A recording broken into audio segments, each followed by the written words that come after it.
Magandang araw mga kaibigan. Pag-usapan natin ngayon ang isang pahayag ng US Secretary of Defense Lloyd Austin doon sa Singapore Security Dialogue na to me unbelievable, hindi ka paniwala, at magbibigay ako ng dahilan bakit hindi ko mapaniwalaan ang statement na ito. Okay, yung ating dark chocolate, may stock tayo. Naghintay ang order.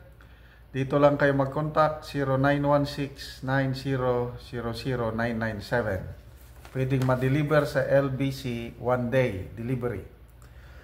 Okay, sa Philippine Star na headline news. Puntan ko sa Philippine Star.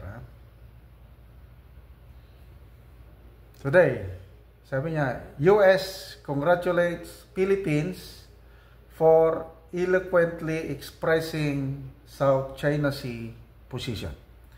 Okay, itong balita, nagkita si Philippine Secretary of Defense Gibo Teodoro at US Defense Secretary Lloyd Austin, yung sidelines ng International Institute of Strategic Studies sa Singapore. Then they exchange notes. Huling nagmeeting itong dalawa sa Hawaii last month, yung tinatawag na Squad. Ang Squad po is a quadrilateral alliance ng 4 countries: US, Japan, Australia, and the Philippines. Noong April this year, nagkaroon po ng joint maritime exercise itong 4 na bansa sa West Philippine Sea. So, sa pagkikita ni Secretary Teodoro and Secretary Austin, yun na nga, kinongratulate ni Secretary Austin ang Pilipinas, especially the President, yung eloquently expressing the position of the Philippines sa South China Sea, underscoring the importance of or the rights of small states, yung malilit na bansa kagaya ng Pilipinas. So in return, si Secretary Teodoro expressed his appreciation sa pag-recognize ng US sa position ng Philippines when it comes to West Philippine Sea. Ito, yung statement ng US Secretary of Defense. Sabi niya, the harassment that the Philippines has faced is dangerous, pure and simple.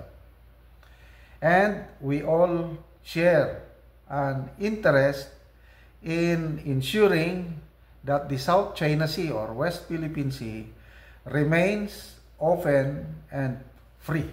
Okay. Diyan lang muna ako Yung main interest talaga ng US, bakit sila kunuhay, tumutulong sa atin? Dahil yung flow of trade sa West Philippine Sea, half of the world's trade passes through that lane. At kung mapabayaan ang China na i-control niya yun, apektado ang US. So, I would like to make my point clear na ang national interest ng US hindi yung tutulungan tayo. Ang national interest nila is dapat yung trade na dumadaan sa West Philippine Sea remains open para hindi maapektuhan ang kanilang economy. Yun ang klaro pa, hayag pa sa buwan. As clear. So, yun ang interest nila. So, ito,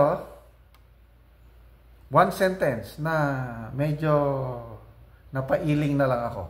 Sabi ng Defense Secretary ng US, we are beyond friends and allies. We are family. What affects you affects us. Ito yung question mark para sa akin. I don't know sa inyo I'd like to make my position clear. Hindi po ako anti-US. May anak ako na nasa US ngayon na American citizen. Maraming magaganda sa US. Yung ideals of freedom and democracy. Utang natin yan sa US. Yung ating religious freedom, yung ating Christianity, utang natin yan sa US. Yung ating educational system, marami. Yung system natin, maganda dahil yan ang legacy ng US sa atin. Kaya lang dito, pagdating sa history, yung the way US has treated us over the past, ako, mahilig ako sa history. Kaya, question mark ko sila. Si PRRD, bakit ganun na lang ang kanyang detestation, yung walang amor sa kanyang US? Because of history. Okay, ano yung history natin with the US? World War II. Napahamak tayo dahil ang presence ng US noong World War II. Kung wala sanang US dito sa Pilipinas, kung inatake man tayo ng Japan, hindi tayo masyadong devastated. I think Manila is the second most devastated city after sa Russia. Kremlin ba yun? O Moscow? Ang daming casualties sa Pilipinas noong World War II dahil nandito ang US, nadamay tayo.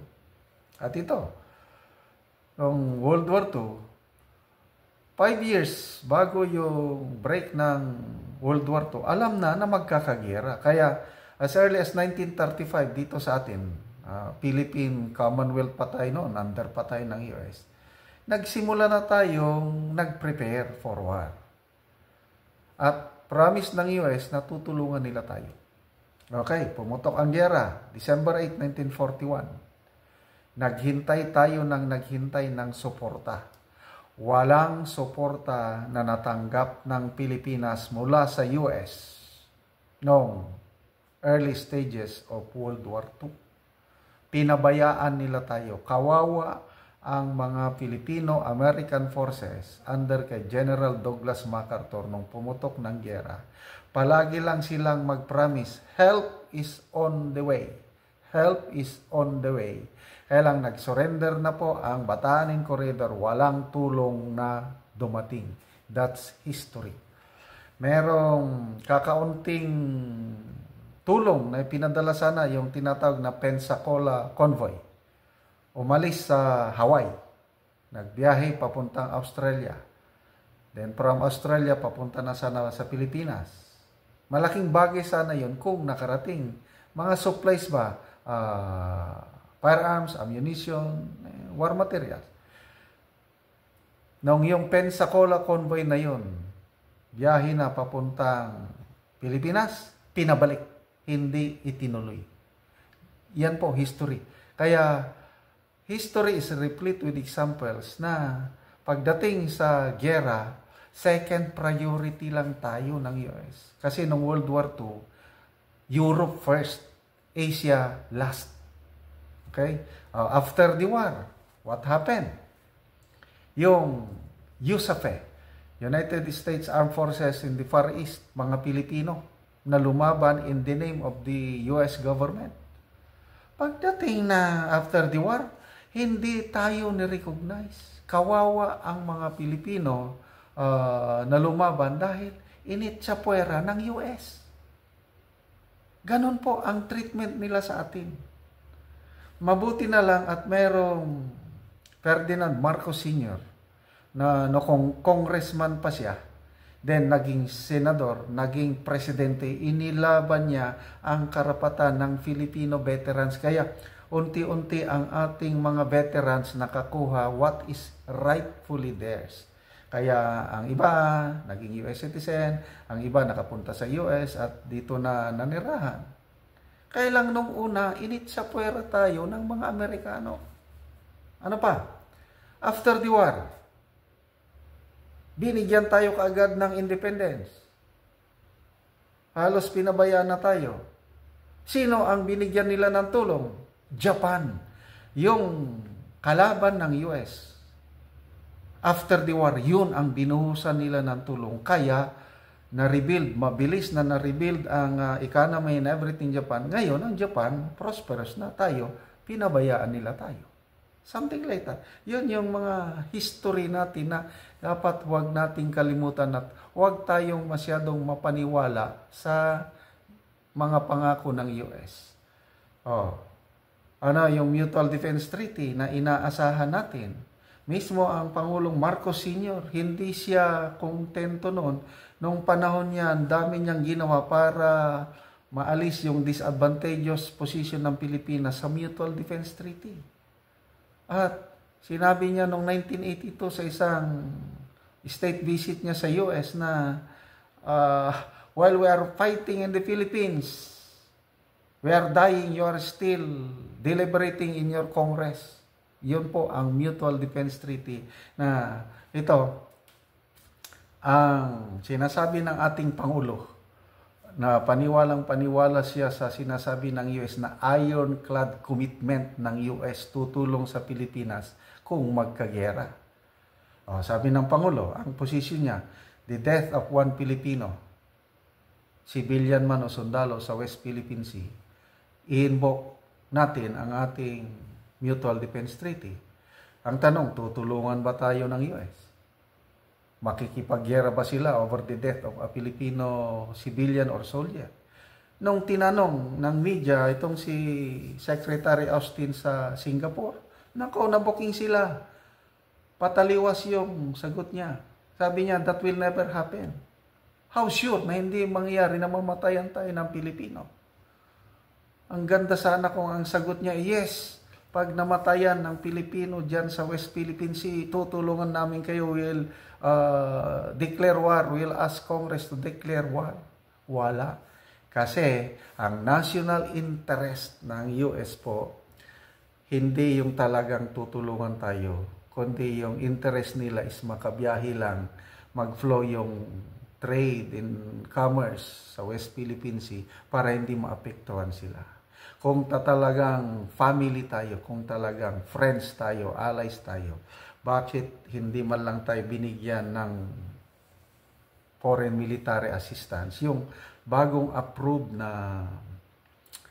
foreign military assistance, yung $95 billion na inapprove ng ng US Congress as requested by Biden administration. Paano napunta yung $95 billion? Ukraine, I think $61 billion. Israel, $26 billion. Taiwan, $8 billion. Philippines, pamilya kunuhay, kaibigan, zero. Wala. Ginagawa tayong pulubi. According to Senator Lacson, nawawalan tayo ng self-respect and dignity. Bakit? Kasi hihintayin pa natin, i-approve pa nila. I-increase daw nila yung ating foreign military financing na $40 million per year. I-increase daw nila ng $500 million. Ganun lang. Ako, hindi na ako maniwala yung sinasabi na we are family and friends. Ginagamit lang tayo ng mga Amerikano to advance their national interest at tayo gagawing proxy pag nagkataon. Sana hindi tayo matulad sa Ukraine.